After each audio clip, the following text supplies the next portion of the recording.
కూటమి ప్రభుత్వంపై మాజీ ముఖ్యమంత్రి జగన్ చేసినటువంటి వ్యాఖ్యలకు ఉప ముఖ్యమంత్రి పవన్ కళ్యాణ్ కౌంటర్ ఇచ్చారు. వైసీపీ నేతలు ఆరోపణలు చేస్తున్నారు. వైసీపీ అధికారంలో ఉన్నప్పుడు బెదిరింపులకు భయపడలేదని అన్నారు. దౌర్జన్యాలకు దిగుతూ మళ్లీ వస్తామంటూ దిగజారి మాట్లాడుతున్నారని ఫైర్ అయ్యారు. రౌడీలపైన రాజకీయ నిర్ణయం తీసుకుంటే మళ్లీ ఇలాంటి మాటలు రావని తీవ్ర వ్యాఖ్యలు చేశారు. ఇన్ని ప్రయత్నాలు చేసిన తర్వాత కూడా ఎక్కడన్నా కూడా చంద్రబాబు నాయుడు వినకుండా దీనికి ముందుకు తీసుకొని పోతే మాత్రం ఆ తర్వాత కాలేజీలు తీసుకున్నోడిని మాత్రం మనం అధికారంలోకి వచ్చిన వెంటనే 2 నెలలు జరగక మునిపే అందరు జైళ్ళల్లో ఉంటారు.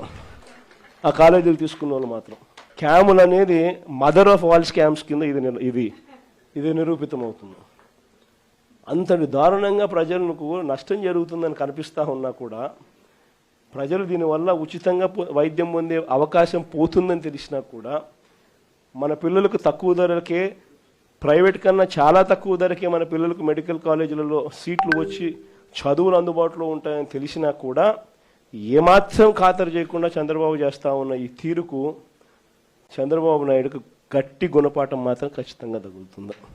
మీరు మాట్లాడితే మొన్న ఈ మధ్యన ప్రతిపక్షం లేని గత కాలపు ముఖ్యమంత్రి వారి పార్టీ వాళ్ళు మాట్లాడుతూ ఉంటారు. అంటే వాళ్ళకి ఈ సందర్భంగా వాటే తెలియజేయాలనుకుంటున్నారు. మీరు అధికారంలో ఉన్నప్పుడు మీ బెదిరింపులకి మేము భయపడలేం. అధికారంలో ఉన్నప్పుడు మీరు చేసే దౌర్జన్యాలకి మేము భయపడలేం. అలాగే మిమ్మల్ని తగ్గించడం కూడా నాకు ఇష్టం లేదు. కానీ మీరు బాధ్యతగా మెలగకుండా ఒక్కొక్కరిని చంపేస్తాం, మళ్ళీ మేము వస్తాం, కూర్చొని మీరు కాంట్రాక్ట్లు వేస్తే కాంట్రాక్ట్లు వేసిన వాళ్ళందరినీ మేము బెదిరించేస్తాం, జైల్లో పెడతామంటే ఏమనుకుంటున్నారా మీరంతా? మేమేం మాటలా గుర్తుపెట్టుకోండి. పవన్ కళ్యాణ్కి అధికారం ఉన్నా అధికారం లేకపోయినా పవన్ కళ్యాణ్ ఎప్పుడు పవన్ కళ్యాణ్ లాగే ఉంటాడు, భయపడడం.